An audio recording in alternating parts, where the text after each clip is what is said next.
passe quoi là? On va où? Il est 2h du matin. Stéphane et Michael, deux CRS de la compagnie autoroutière du Nord, sont appelés en renfort sur un accident impliquant un piéton. Nous sommes en périphérie lilloise, sur l'autoroute A1. Qu'est-ce qu'il fout? Oui, c'est Michael. Oui. Il n'y aurait pas moyen d'envoyer Rabon sur le piéton shooté là, parce que là on est plein dans le bouchon sur la 1 là, et le temps qu'on va mettre pour y arriver, on n'est pas près d'y arriver là. Ce samedi soir, difficile pour Stéphane de se frayer un chemin. Des travaux sur cette portion d'autoroute ont provoqué un embouteillage important. Avance! C'est incroyable ça!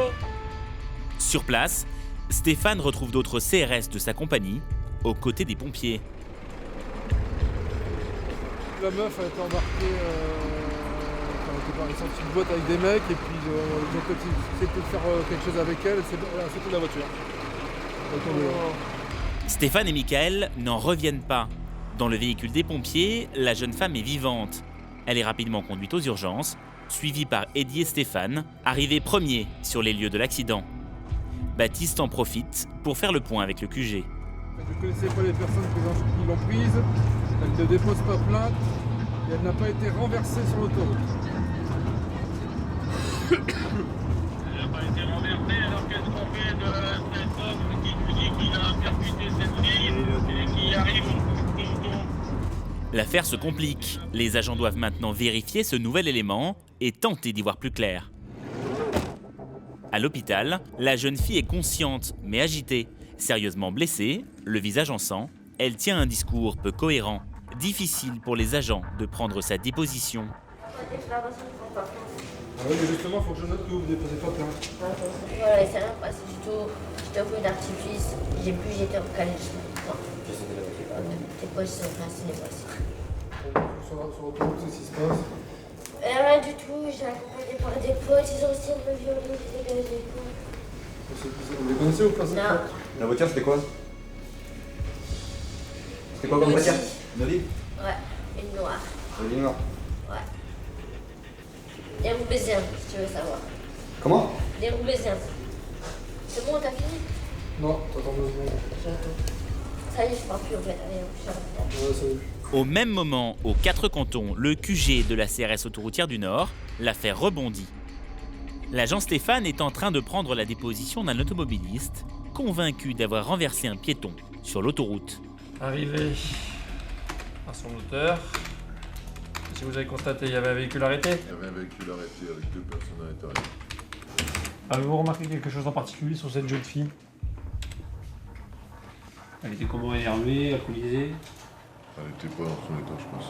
Elle était pas dans son état? Après, je sais pas si c'est dû au choc ou quoi aux caisses, mais déjà, elle avait le nez tout en sang et Elle n'était pas dans son état. elle titubait.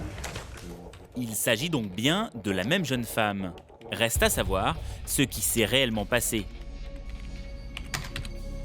Le cas est complexe. C'est Olivier, l'officier de police judiciaire, qui va prendre les choses en main. Monsieur, dame, bonsoir. Apparemment, il a percuté la dame, donc il s'est arrêté. Ouais. La dame, elle était debout, elle était en train de s'engueuler avec son copain. Son copain a commencé à péter un steak sur eux. Donc lui, qu'est-ce qu'il a fait? Il est parti, tu vois. Il a fait demi-tour et il est venu ici directement. Bon, la dame, elle avait rien apparemment quand elle était. Ah ouais. Vous êtes sûr de l'avoir touché? Ah ouais, la voiture, la voiture, elle a un coup. Hein. On a été voir la Ah ouais? voiture, il y a un coup ce jour-là. Bah ça a l'air d'être très léger. Ça a l'air d'être très Elle léger. était déjà sur le voie en train de se disputer. Bah audition et puis après on verra. L'automobiliste s'est présenté spontanément au poste de police. Il estime ne pas être en tort et craint d'être mis en cause dans cet accident. Il veut même porter plainte contre la jeune fille. Vous voulez déposer plainte pour quoi? Bah, elle avait rien à faire là, cette dame. On sait pas ce qui s'est passé avant. Non mais vous pouvez pas déposer plainte contre cette personne. Si vous l'aurez tué, cette dame, ça aurait été vraiment malheureux. Bah c'était contre vous, c'était homicide involontaire si vous l'aviez tué. Alors je comprends pas, elle a rien à faire là, s'il l'avait tué... Attendez, elle a rien à faire là, on sait pas pourquoi elle est là. On sait pas pourquoi elle est là. On sait pas ce qui s'est passé juste avant. Il suffit qu'il se soit passé un accident, les gens sortent de la voiture. De retour de l'hôpital, les agents qui ont pris la déposition de la jeune femme apportent de nouveaux éléments. Elle a quoi comme blessure? Elle avait voulu super bien. Elle est quoi, en visite de contrôle ou Ouais, en observation? visite de contrôle. Juste une gratine à son nez. Elle était en boîte, après le artifice. qu'ils allaient la violer. Elle était alcoolisée? Elle veut pas déposer plainte, elle connaît pas les gars. Tu me l'as donné trop. Voilà. Elle a refusé de relire l'audition, elle veut pas signer. Bon, bah déjà une main courante, puis on verra après pour les suites. De toute façon, ça sera pour son assurance. Hein. Après, elle dépose pas plainte. Il s'est rien passé. Donc vous voyez pour la main courante, au cas. C'est un passé. Ah, c'est un bon. C'est un passé. On a vu, il y a des traces de chat quand même sur le véhicule. Même si la jeune femme ne porte pas plainte, l'affaire est suffisamment grave pour qu'une enquête soit ouverte. Ce sera ensuite la justice qui décidera de la suite à donner à ce dossier. Une nuit agitée de plus pour les CRS des autoroutes du Nord.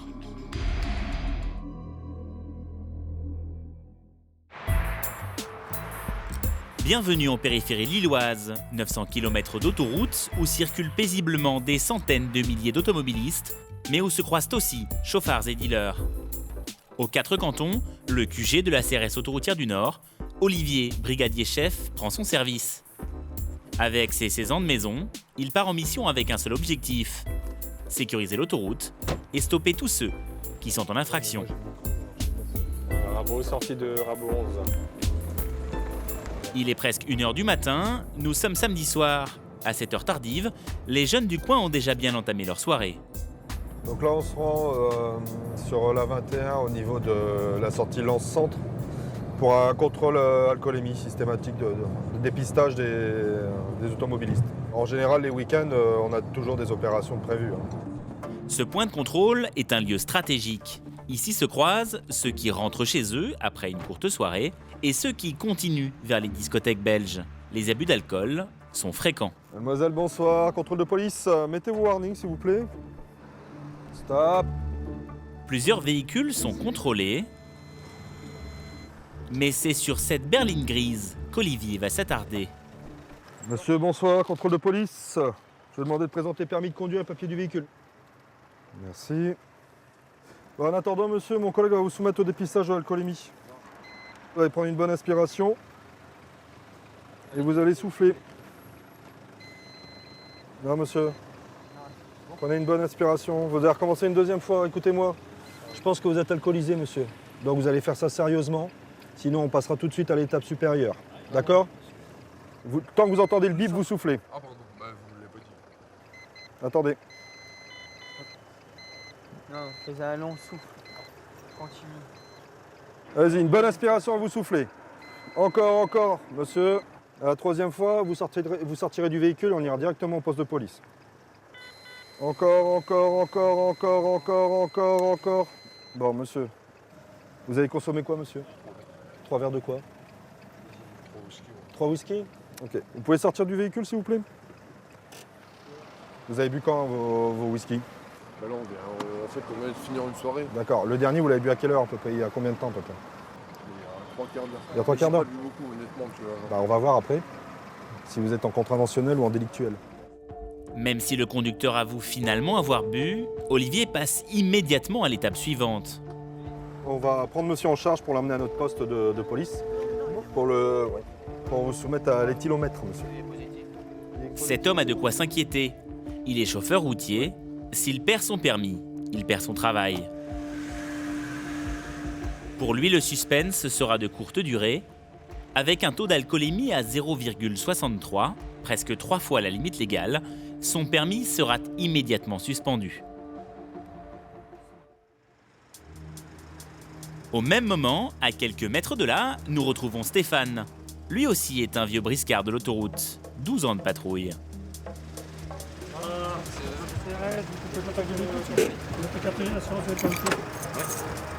Face à lui, dans cette sportive rouge, 2 jeunes garçons et 3 jeunes filles. Stéphane flaire immédiatement que ces jeunes gens ont déjà bien débuté leur soirée. Vous avez consommé de l'alcool, monsieur? Comment? Vous avez consommé de l'alcool? L'alcool, non. Vous n'avez pas pris de produits stupéfiants? Non. Personne qui fume un joint dans la voiture, là? C'est à vous que je parle. C'est à vous que je parle. Vous avez les yeux bien Bien fatigué. Hein, si je fais un snap, un dépistage stupéfiant. C'est positif ou négatif? Négatif. Sûr? Vous allez sortir du véhicule, s'il vous plaît?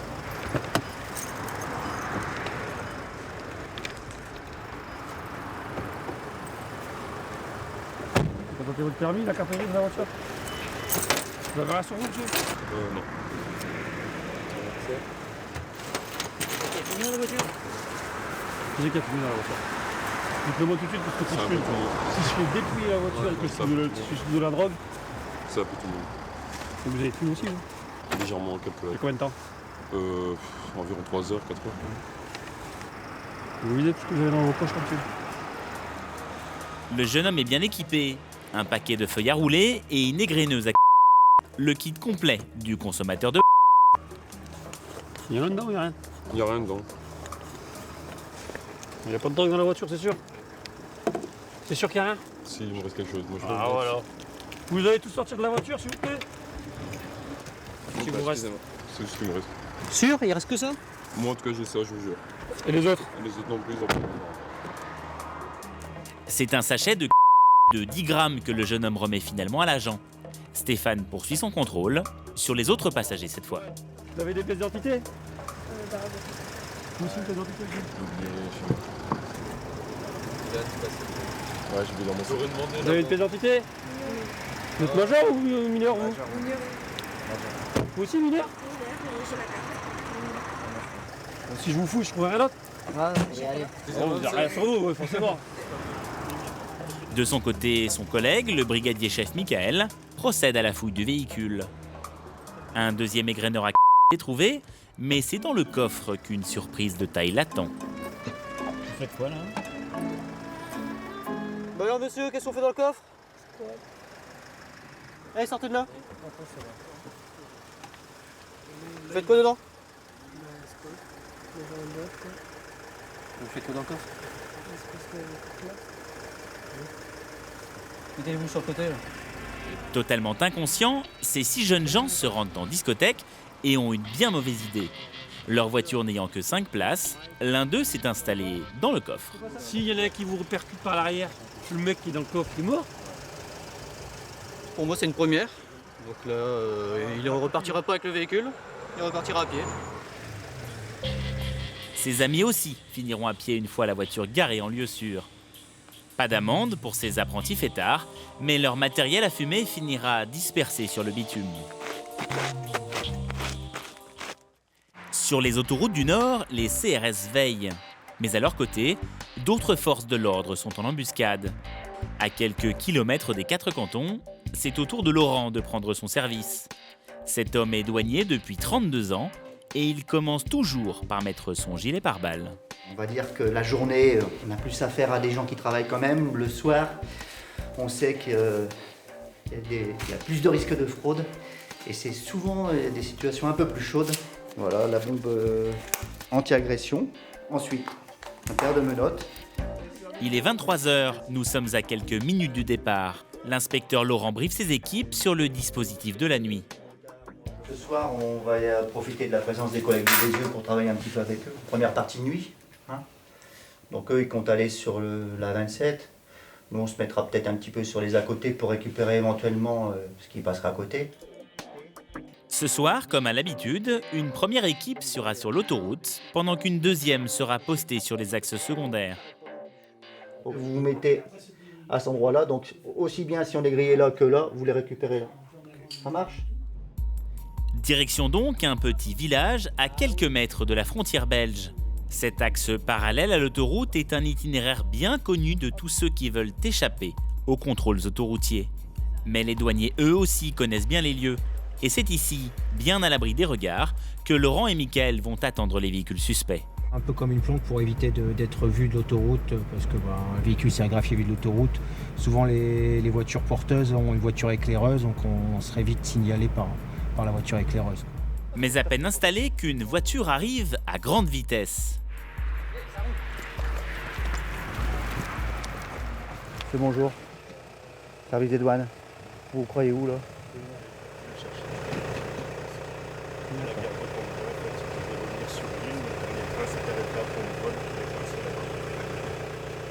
D'accord. Vous avez des marchandises à déclarer? Vous avez des marchandises à déclarer? Vous sortez des véhicules? Se sachant pris au piège, le jeune homme vide ses poches. Excusez-moi. Je ne savais pas que tu avais avec moi. Un petit morceau de résine de cannabis. Bon, vous mettez les mains sur le toit, monsieur, s'il vous plaît. Dans ce cas-là, la règle est simple. Une fouille approfondie du conducteur, du ou des passagers et de leur véhicule. Vous avez rien sur vous? Bougez pas. Vous avez des chaussettes, vous avez de l'herbe. Ça sent l'herbe dans la voiture.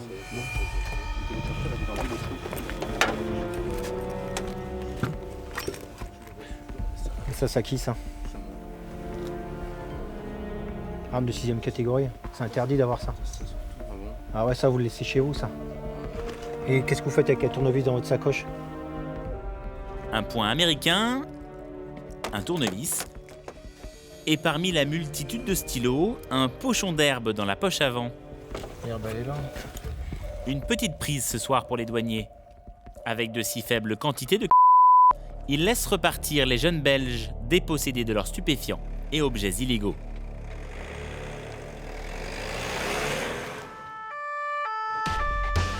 Mais pour Laurent et Michael, ce contrôle n'est qu'un début. Le jour est à peine levé qu'ils vont s'intéresser à un bus, et pas n'importe lequel. Il s'agit de la ligne Amsterdam-Milan. À chaque contrôle ou presque, les douaniers y découvrent de la drogue. Est-ce que les motards vous ont abattu le bus, là, tu m'entends? Ouais, tu vois, ils l'ont pas sorti. Mais le bus tant attendu est en avance. Laurent et Michael viennent de le rater. Pieds au plancher, les douaniers remontent l'autoroute, direction Lille, pour tenter de le rejoindre. Ce sont finalement les motards qui vont le rattraper et l'arrêter. Bonjour monsieur. Donc c'est le service des douanes. Tout le monde parle français? English? Yes? Anything to declare? No? Ok. For example. No? Chaque passager est invité à descendre pour que les douaniers puissent procéder à la fouille. Et dès les premières rangées de sièges, Laurent fait une première découverte. Ouais, et où l'autre là, le premier qui est descendu? Yo, cigarettes? Non. Non? Si, c'était à sa place. Regarde, il y a une bonbonne de... Il n'y a pas de problème. Non. Ouais, ok. Comme. Oh, sœur, comme il mettre ça qui traîne. Ouais. Michael procède à la fouille et découvre une importante somme d'argent et quelques fioles douteuses. L'homme est tendu et visiblement inquiet. You speak too much. Ouais, italiano. Bah, nous, on speak français ici, on est en France. Pendant ce temps, pour fouiller les autres passagers, c'est un douanier un peu spécial qui entre en scène. Boy, agent canin depuis 2 ans, ne mettra pas longtemps pour jeter son dévolu sur un des bagages. En jargon douanier, le chien vient de faire une marque. Et Boy ne se trompe jamais. Première découverte, une importante quantité de poudre blanche, mais pas seulement. De quoi? Vitamine. Indien, ouais, tu m'en fais un d'Indien. Ah ouais, c'est ça. Ouais. C'était à vous. Ouais, c'est pourquoi? C'est pour le sport, ça aussi? Non, mais peut-être quand moi je vais à la boîte, là, je prends un peu. Michael va alors tester la prise du jour. Premier produit examiné, le pochon récupéré dans le paquet de cigarettes. Grâce à un procédé chimique, il sait en quelques secondes de quelle drogue il s'agit. Il est positif à la il y a eu le flash bleu et donc c'est bien une petite bonbonne de Pour les sachets de poudre, visiblement rien d'illégal. C'est un produit protéine ou créatine, genre un complément alimentaire pour la musculation, c'est ça. Mais bon, pas de produits illicites, pas de produits dopants et ni produits stupéfiants. Au total, dans ce bus, les douaniers ont trouvé une dizaine de cachets de et quelques grammes de petites quantités. Dans ces cas-là, les douaniers saisissent les stupéfiants et mettent une forte amende aux détenteurs. Comme il ne s'agit pas de trafic, les contrevenants sont rarement appréhendés. C'est bon. Allez-y, au revoir. Vous avez récupéré un peu de monsieur. Au revoir. Au revoir. Ah oui, c'est merveilleux, nous disons encore merci. Mais Laurent et Michael ne vont pas attendre bien longtemps pour tomber sur ce qu'ils appellent un bon client. Il n'y a pas de véhicule, donc ils sont restés là du coup. À quelques kilomètres de là, sur le parking d'une station-service, ils mettent en place un second point de contrôle. Le dispositif est simple, une équipe mobile repère puis leur rabat les véhicules suspects. Le premier à tomber dans ce filet douanier, c'est ce motard anglais. Vous parlez français? Non. Ok. English? Ok. Tourist? Just? Only? Yeah. I do a trip around Europe. Nothing to declare? Not that I know of, no. No money, not more than 10,000 euros? No. No? No. Okay. Where do you come from now? England. Oh, sorry, I've been in Ghent. Ghent? Yes. For tourism? Yes. You smoke? Yeah, cigars. Cigars? Yeah. Cigarettes? Or the cigars? Cigars. Cigars. Only cigars? Oh. Never with cigar? I was a student once. Huh? I was a student once. Not more now? No. No? Finished? Yeah. En le questionnant sur son trajet, un détail intrigue Laurent. L'homme voyage actuellement en France, mais il vient de faire un rapide aller-retour en Belgique. Just 2 days in Belgium? Yeah. 2 days tonight? Ce court séjour belge, c'est un indice suspect pour nos douaniers. Et leur flair ne les a pas trompés. Dans un paquet de cigarettes, Laurent tombe sur un premier sachet de Not more? Not more? There is a little bit more, yeah. Huh? There is a little bit. What? Where? I can get for you. Yeah. No? Huh? Okay. It's forbidden, you know it?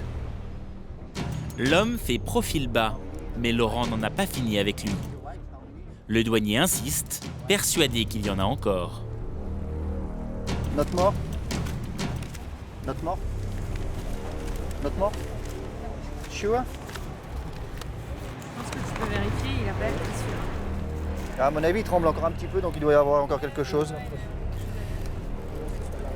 Ah bah tiens, regarde. Ah bah ouais, c'est ça. Encore, c'est pas ça. Il était assez sympathique au départ, mais là, évidemment, il voit que ça tourne pas très bien pour lui. Bon, il n'y a pas des quantités astronomiques, mais... Le couteau pour couper, pour effriter. Ouais, qui sent. C'est le couteau pour effriter la qui va lui permettre de faire des petits fragments, puis de le saupoudrer pour se faire des... Bon, il nous a dit qu'il était consommateur quand il était étudiant, mais apparemment, il fait des études depuis longtemps. Au total, 50 grammes de quoi fumer une centaine de Le tour d'Europe à moto de ce touriste anglais commence par une amende à plusieurs centaines d'euros et la saisie de sa marchandise.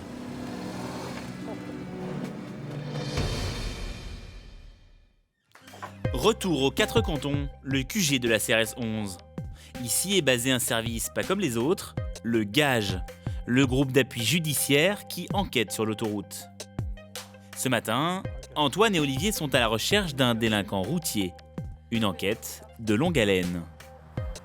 Donc aujourd'hui, on s'en va faire la vérification de domicile, c'est-à-dire que de manière discrète, on va essayer de recueillir des éléments qui vont justifier qu'il habite bien à l'adresse qu'on nous a donnée, en vue certainement d'aller chercher le monsieur, certainement demain matin si tout va bien.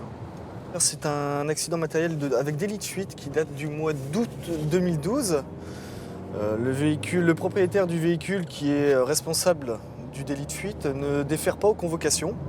Bon, quand on le passe au fichier, ce monsieur, on comprend que le monsieur n'a pas de permis de conduire valide. Lui n'a jamais eu de permis de conduire. Un monsieur qui est né en 83.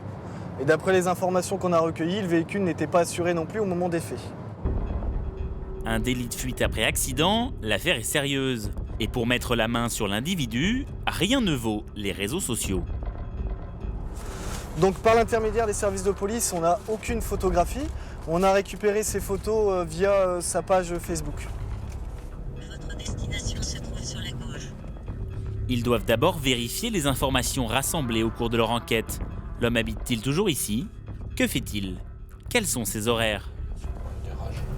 Il y a plein de boîtes aux lettres. Ouais, pourquoi pas aller vérifier s'il n'y a pas son nom sur la boîte aux lettres?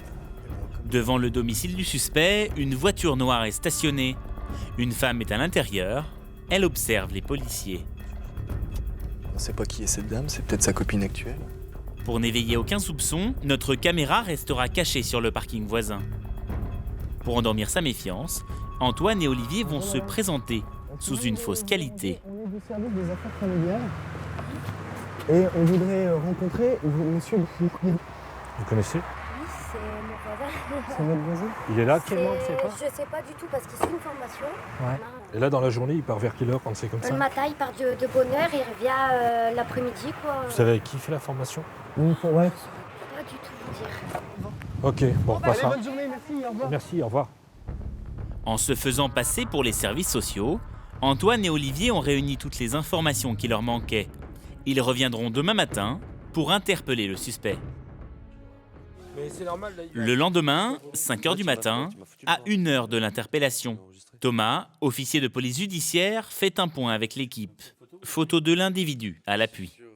Ce monsieur qu'on va aller chercher, il n'est pas connu des services. Mais il y a une tendance à monter crescendo un petit peu au niveau de la délinquance. Donc on va essayer d'arrêter ça. Et comme il n'est pas connu des services, on n'a pas de photos au niveau du fichier Canonge, au niveau des fichiers internes de police. Donc on se débrouille comme on peut pour aller chercher son visage, pour pouvoir le reconnaître et savoir un petit peu à qui on a affaire.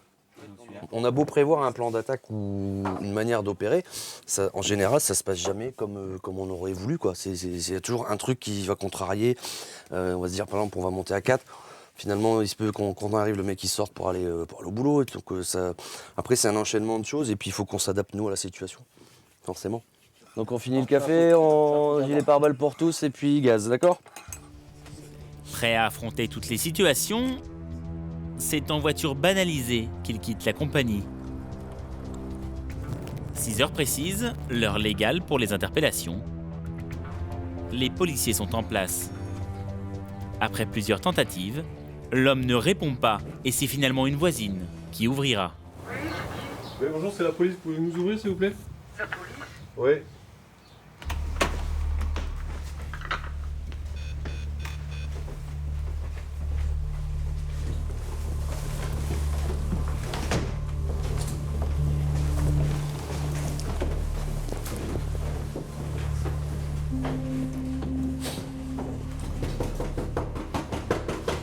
Monsieur Bourguin, c'est la police?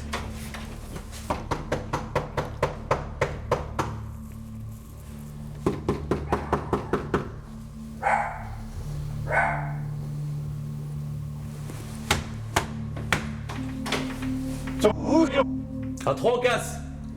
1, 2.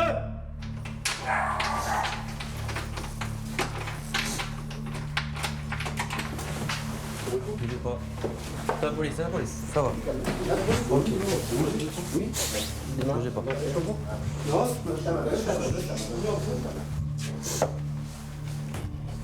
Arrête, c'est bon.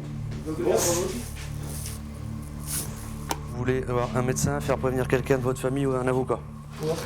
Un délit de fuite, au mois d'août. Ça vous dit rien? On s'est eu au téléphone plusieurs fois. Ouais, j'étais pas bien, je crois. Ouais, mais après, une fois que ça va mieux, faut me rappeler, faut venir quand je convoque. Bah, je Hein? Ouais, bien sûr, bah, vous déménagez, vous faites pas vos changements, donc forcément. Ah, vous voulez faire prévenir quelqu'un de votre famille? Comment? Vous voulez faire prévenir quelqu'un de votre famille? Bah non, c'est pas ça, faut qu'on relâche un truc. Ah bah ça, c'est pas nous qui décidons, c'est le magistrat. Hein. Tu es un œil, Toff? Ouais, je vais regarder la vitre. On a pas mal de trucs roulés, mais bon. Ouais, je vais regarder la vitre. Un miroir sale sur la table intrigue les agents. Il pourrait s'agir de... Non, c'est de la poussière. Ah ouais? Ouais, non, c'est de la poussière. C'est des stupes ici ou pas? Non, bah allez-y, vous pouvez non, c'est tout. Pas de drogue, juste un appartement plutôt mal tenu. L'homme coopère, mais c'est menottes au poignet qu'il sort de chez lui. Ça arrive, le collègue vient avec.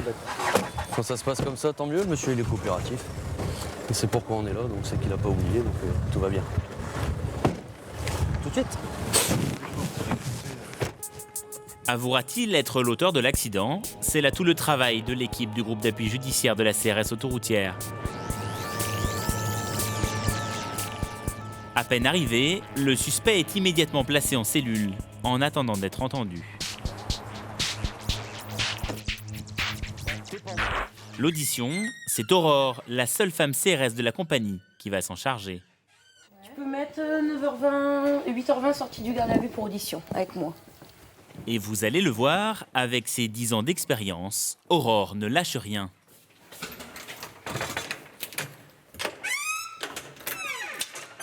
Allez, on va aller à l'audition. Vous pouvez mettre vos chaussures.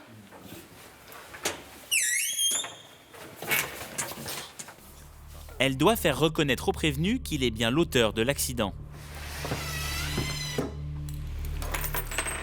Je vais d'abord, dans un premier temps, reprendre toute votre identité et je vais vous rappeler les faits. Donc sans profession, des enfants d'eux. Vous avez déjà connu des services de police ou de gendarmerie? Non. C'est un petit nom. Non, non. On va commencer sur les faits.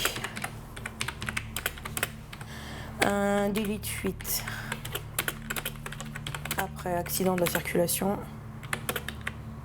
un défaut de permis de conduire,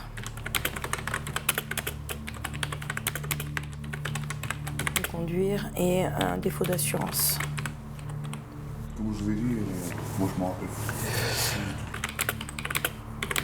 Je ne sais pas, je ne m'en rappelle plus. L'homme nie toute responsabilité, prétextant une amnésie due à l'alcool et aux médicaments.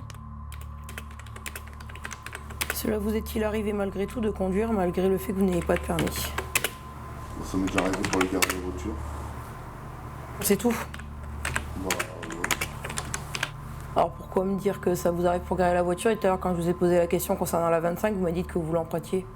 Bah oui, quand je suis avec des amis, tout ça, ça va... C'est jamais vous qui conduisez? Ça vous a jamais arrivé de conduire sur des longs trajets alors que vous n'êtes pas titulaire du permis de conduire? Non, l'autre jour. Bah non, je m'en rappelle pas, non. Ce véhicule était-il assuré au mois d'août, là? Pourtant, vous avez eu mon collègue au téléphone et vous lui avez dit que vous saviez que vous n'étiez pas assuré. Mon collègue vous a eu au mois de septembre. Vous avez eu mon collègue au mois de septembre, il vous a appelé. Voilà. Il vous a appelé, vous avez donc effectivement dit qu'il avait pu se passer quelque chose, que c'était pas impossible et que par contre vous étiez certain sur l'assurance que vous n'étiez pas assuré. Donc vous le saviez. Bah, je me rappelle plus, je sais plus. Un coup vous dites ouais je roulais sans assurance, maintenant c'est que vous savez plus. Vous me dites que le véhicule a été accidenté, mais vous savez pas pourquoi il était accidenté. L'assurance elle a été assurée pendant un moment, mais après je sais pas si elle s'est arrêtée avant ou quoi. Ah, parce que là il n'y a rien là, hein. Vous dites rien. Antoine va à son tour tenter de faire pression sur le prévenu pour qu'il passe aux aveux. Même si vous savez pas si vous avez eu un accident ou si vous étiez le conducteur ou pas, ça, vous admettez quand même que votre véhicule, il a été accidenté. Il a été accidenté dans la période sur laquelle vous l'aviez. Je le reconnais, ah oui, je le reconnais ça. Ok. Ça me revient, cette période-là, il n'y a rien qui me revient. À l'issue de votre audition, monsieur, on va vous replacer en geôle. Nous, on a des vérifications à faire au niveau de votre emploi du temps, au niveau de vérifier si vous pouviez être réellement à bord de ce véhicule à ce moment-là et avoir votre profil un petit peu. Le prévenu patientera donc en cellule. Un répit que l'équipe va utiliser pour accumuler des preuves contre le suspect. Concrètement, là, on l'a replacé en geôle. On a d'autres éléments qui viennent d'arriver et qu'on va exploiter et qui, on va dire malheureusement pour lui et heureusement pour nous, vont en sa défaveur, mais en notre faveur à nous, parce qu'on sait très bien, c'est pas pour rien qu'on était allé le chercher, quoi. Dans le bureau voisin, un témoignage décisif. Face aux policiers, l'ex-compagne de l'interpellé. Les CRS l'ont convoquée pour qu'elle rende compte des conversations téléphoniques qu'elle a eues avec le suspect le jour de l'accident. Comment vous avez appris qu'il était à l'hôpital? C'est lui qui m'avait envoyé un message. Il vous a expliqué pourquoi il était à l'hôpital ou pas? Ah si, c'est sûr que je suis qu'il y avait un accident, il m'a dit. Il vous a dit j'ai foncé sur une voiture. Ah ouais, dit j'ai eu un accident, j'ai monté dans une voiture. Il n'a pas dit j'ai prêté la voiture. Non. Il vous a pas dit où? On est sur l'autoroute. Sur l'autoroute, il vous l'a dit. Ces nouveaux éléments sont transmis à Aurore. Elle compte bien les utiliser pour faire craquer le prévenu 2 heures après le début de l'audition. Bon, suite à ce matin, j'ai eu d'autres infos. Et qui vont pas vraiment dans ce que vous me dites. De quoi? Qui vont même à l'inverse. Réfléchissez bien à ce que vous allez me répondre. Ce 19 août, vous êtes sûr que vous avez jamais appelé personne? Alors, je sais pas si j'ai appelé quelqu'un, tout à fait. Alors moi, je vous dis d'une chose. Les appels, je sais qu'ils ont eu lieu. Dire que vous avez eu un accident, vous l'avez dit. J'en sais rien. D'accord? Donc maintenant, c'est pas la peine de continuer à me dire non, non, c'est pas au micro-diffusé, j'ai trop de mémoire. Les trous de mémoire, je pense qu'ils ont bon dos dans l'histoire. Non, je sais rien. Vous maintenez vos déclarations? Bah oui. Est-ce que vous maintenez ne jamais être allé, ne jamais avoir eu d'accident sur la 25 le 19 août 2012? Je me rappelle pas. Je vous demande de dire oui ou non. Oui. Oui, vous maintenez. Je me rappelle pas. Malgré sa détermination, Aurore ne parviendra pas à faire avouer le suspect. Au terme de sa garde à vue, l'homme sera libéré en attendant que la justice donne suite à cette affaire.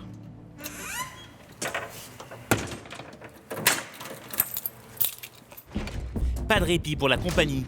Juste en face du QG, sur une bretelle d'accès à l'autoroute, un homme sous l'emprise de l'alcool a arrêté son véhicule en travers de la chaussée. Il se montre violent et refuse tout contrôle. Les agents doivent se mettre à plusieurs pour le maîtriser. Il est directement amené au poste pour un test d'alcoolémie. Monsieur, si vous ne soufflez pas, c'est le maximum, donc c'est 6 mois de suspension de permis. Vous en tapez? Ok. Je vais vous poser la question 3 fois, je ne vais pas vous poser 4 fois, d'accord? Au bout de 3 fois, si vous refusez de souffler, c'est une infraction indépendante, ok? Ouais, bah c'est bien. Bon, troisième et dernière fois, vous pouvez souffler ou pas? Tant pis. Refus de se soumettre. Non, d'accord. Il est 10 heures, depuis maintenant, vous êtes placé en garde à vue. D'accord? Pour une conduite en état d'ivresse. Si vous voulez. Et un refus de se soumettre aux vérifications. Donc, suivez le collègue.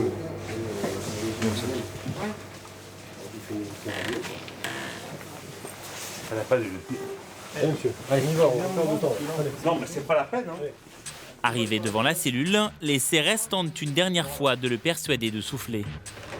Bon, vous voulez souffler quoi? Non. Vous n'avez peut-être pas grand-chose en alcoolémie. Si vous soufflez, on peut en déterminer un taux. Vous n'avez peut-être pas grand-chose. 7 ans, vous êtes peut-être même pas délictueuse, vous êtes peut-être en contraventionnel. Dans ce cas-là, on vous retire 6 points du permis, 90 € d'amende. Là, on va vous mettre le maximum, c'est un délit, monsieur. Vous venez souffler avec moi? Allez, Oui. on y va. Avec moi. Allez. Avec vous, on va souffler à deux. Finalement, c'est Aurore qui arrivera à le convaincre. Dès que je vous le dis, vous soufflerez dedans, d'accord? Allez. Vous avez consommé beaucoup, monsieur? Allez, on y va. Tant qu'il y a le signal sonore, vous soufflez, vous prenez une bonne inspiration. Allez, c'est le vôtre. Encore. Pour le conducteur alcoolisé, le résultat est sans surprise. L'éthylomètre affiche 1,53 g par litre d'air expiré. C'est 6 fois supérieur à la limite autorisée. Et vous me suivez? Allez. L'homme ne peut pas repartir tant que son niveau d'alcoolémie n'est pas redescendu à 0. Et au vu de son taux, cela risque de prendre du temps. L'homme est enfin calmé, mais il passera les prochaines 24 heures en cellule.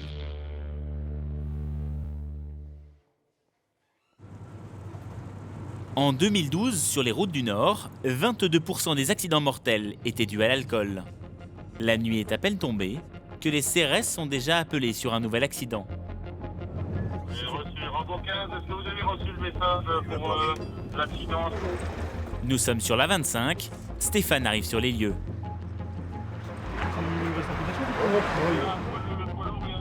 Une Porsche vient de percuter de plein fouet un camion de la DIR, la direction interdépartementale des routes. Son chauffeur est totalement ivre. Roulant à vive allure, il n'a pas vu l'immense flèche orange installée sur la voie de gauche.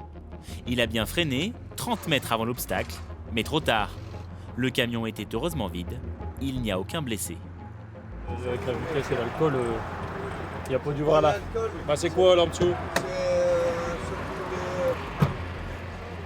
La signalisation. Ah, si on le voit pas là, on voit rien du tout, hein. Le bolide est hors d'usage. Le chauffard, lui, est immédiatement conduit aux 4 cantons.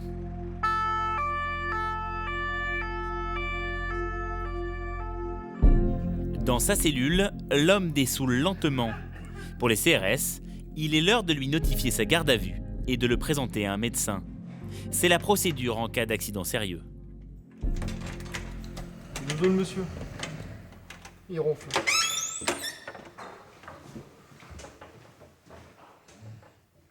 Oh monsieur. Eh oh monsieur. Monsieur. Monsieur. Oh, il dort bien. Monsieur, il y a le docteur. Vous voulez voir le docteur? Le docteur est là.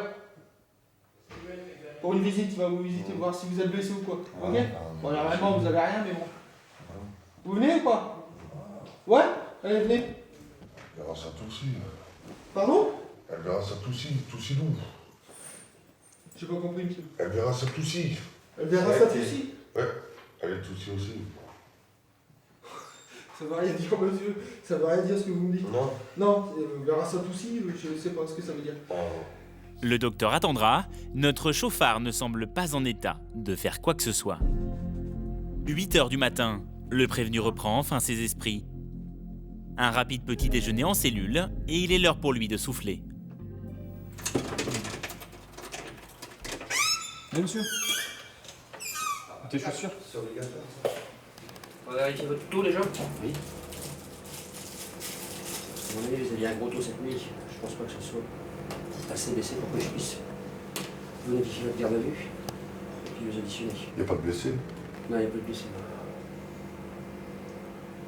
Vous avez de la chance, hein? Ben, je pense, oui. D'accord. Bien sûr.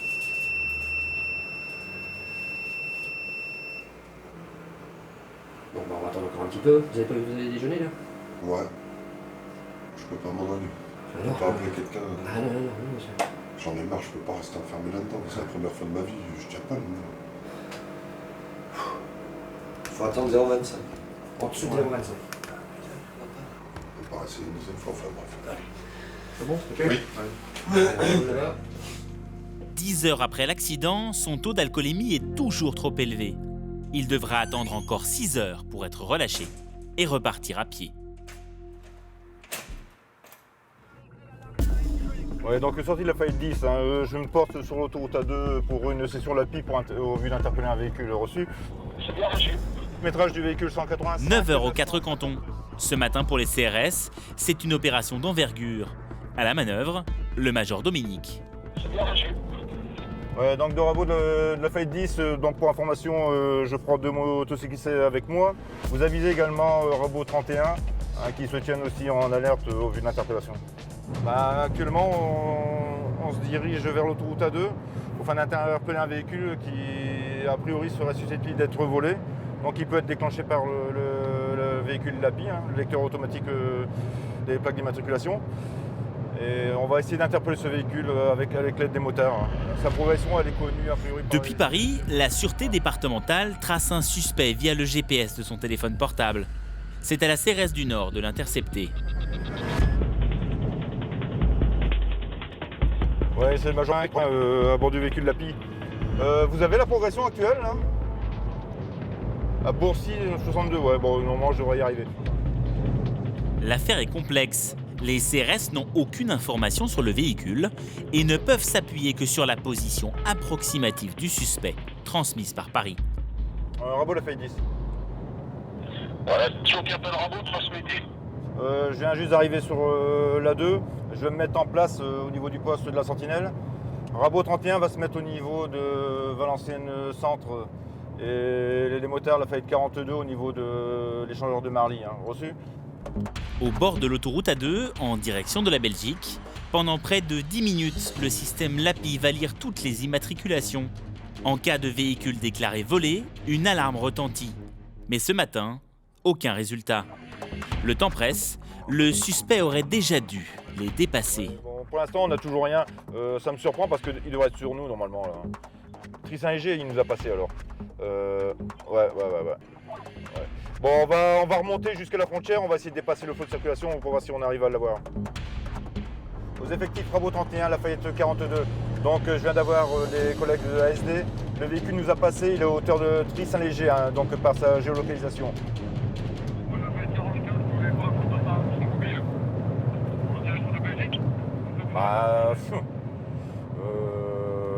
ça pourrait se faire aussi, ça, hein, en bouchon mobile.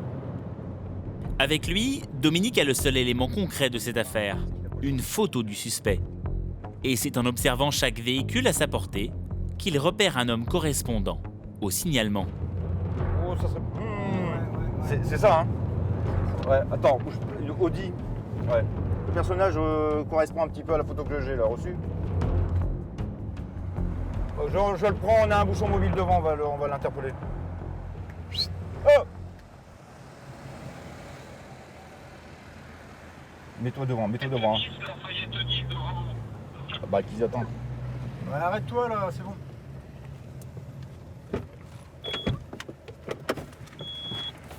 Vous pouvez couper votre contact, s'il vous plaît? Vous pouvez me présenter votre permis de conduire, la carte grise et l'assurance? En quelques secondes, l'autoroute est coupée par les motards. Mais le conducteur arrêté n'est pas l'homme recherché. Dominique craint d'être passé à côté. Ouais, mais là, il a dû passer, hein, je pense. Voilà. Vous l'avez toujours en progression ou pas? Parce que là, on a même bloqué l'autoroute, donc vous auriez dû avoir un arrêt, quoi. Il est arrêté? Oui, bah, c'est pour ça que là, on fait redémarrer la circulation sur la voie de gauche et on regarde. C'est pour la SD, d'abord on recèle le véhicule. Ouais. Donc on filtre et on regarde si on arrive à le choper là. La tension monte pour les CRS. L'homme est là, quelque part dans cet embouteillage. Il ne faut surtout pas le manquer. Dominique repère un second véhicule. 75, ouais. Contrôle. Mais au même moment, Paris annonce une mauvaise nouvelle. Oui, allô? Ah, Crépin, il a passé alors, c'est pas possible. Hein. Ah, le suspect est passé à travers les mailles du filet. En cause, le délai entre la localisation GPS et sa transmission au service de police. Donc pour vous, s'il roule à Crépin, c'est râpé. Hein. Je vous tiens au courant. Merci. Crépin, donc il est passé dans le lot. Ah ouais. Donc bon, c'est rien, moi j'ai pris des plaques. Je vais essayer de regarder sur l'ordinateur si on arrive à l'identifier avec un véhicule qui est peut-être pas signalé volé. Bon, en tout cas, merci de votre collaboration. Hein. Je monte quand même jusqu'à la frontière pour voir, on ne sait jamais. Mais à peine dans sa voiture, il apprend que le suspect vient tout juste de passer en Belgique. Ah ouais, je me doutais parce qu'on était trop proches. Il a dû passer à côté de nous, mais bon. Bon, enfin, c'est pas grave, on a essayé, on n'a pas gagné. Bon, c'est pas grave, la prochaine fois. Voilà. Bon, bah désolé. Hein. Allez, bon courage, à bientôt. La mission est terminée.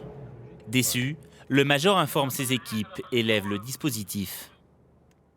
Ouais, la Lafayette 42 de la Lafayette 10, donc je viens d'avoir la collègue de l'ASD en ligne. Le véhicule est géolocalisé en Belgique, hein, donc pour nous c'est fini là. Bon, merci pour votre collaboration, hein, donc fin de mission pour vous, hein, vous pouvez remonter sur les 4 cantons, hein, merci. Ce qu'il nous aurait fallu au moins c'est la marque et le type, on aurait déjà pu se cibler. Hein. Il y a dû avoir chaud quand même. Parce qu'il a dû nous voir. Nous, on ne l'a pas vu, mais lui, il nous a vus. Hein. Le retour aux 4 cantons est de courte durée. Un nouvel accident vient d'être signalé. Droit Dunkerque, au niveau du radar automatique. Ouais, c'est un message bien reçu. On va faire demi-tour à la chapelle d'Armentières, mais on va repasser dans l'autre sens. Nous sommes sur l'A25, direction Dunkerque. L'équipe arrivée sur place y découvre bien plus que de la simple tôle froissée. Ouais, c'est reçu, vous pourrez d'ores et déjà envoyer un dépanneur.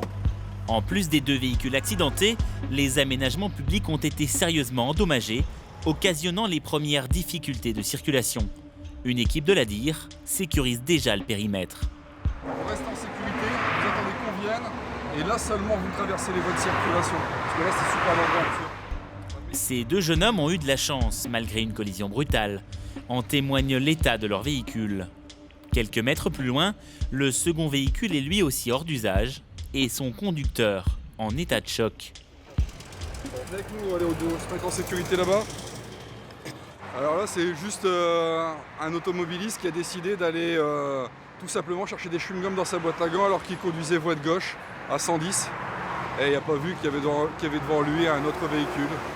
Donc forcément, un accident matériel de la circulation avec un dégât au domaine public, 12 glissières et 2 véhicules pulvérisés. Et là, on va aller voir sur un autre véhicule qui aurait reçu un autre projectile. En percutant la glissière de sécurité, des éléments métalliques ont été projetés de l'autre côté du terre-plein central. Victime collatérale, cet autre véhicule qui roulait sur la voie d'en face. Il est explosé là, mon plan, en fait. Non, c'est pas grave, on va. Là, ça va, il a juste roulé sur l'écarteur. Pas de blessés, mais un trafic interrompu au petit matin. C'est le scénario cauchemar des CRS. Chaque jour, ce sont des dizaines de milliers d'automobilistes qui empruntent ces autoroutes du Nord. Une journée ordinaire pour les CRS.